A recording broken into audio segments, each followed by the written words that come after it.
puso sa radyo, bato. Kinakabahan ako, ngunit hindi atras si Mia. Alas 12:45.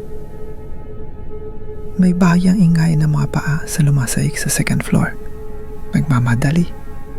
Parang batang nakapaa. Umakyat kami. Ako sa gitna, si Mia sa unahan na may flashlight. Nang sumilip si Paolo sa viewfinder, tila may ninong tumago sa koridor.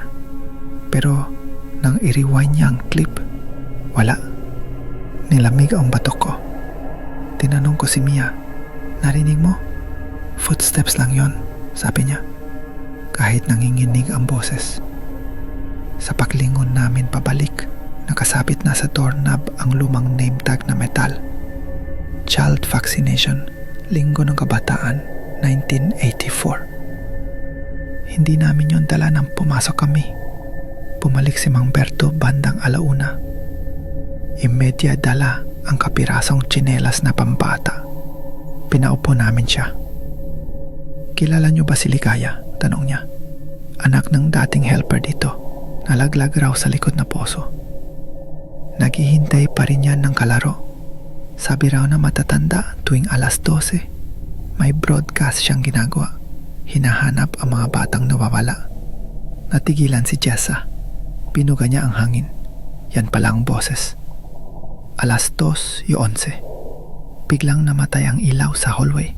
Sinabayan ng piktik ng radyo. Mas malinaw na ngayon. Mia, Jessa, Eric, Paolo.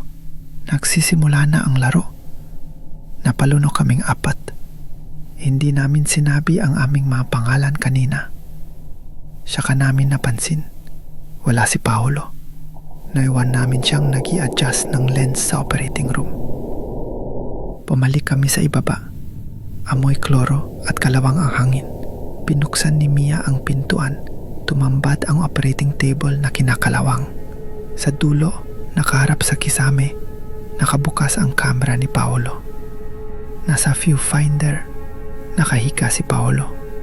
Nakatingin sa lens, tulala. Sa tip-tip niya, may batang nakadapa. Maputla, walang muka. Parang hinubad na maskara ng laman. Umandar ang tape. "Huli, taya ka na." Nabalot ng panginginig ang boses ko. Sinubukan kong tumakbo, ngunit nabibitin ng hangin. Parang may nagpapatigil.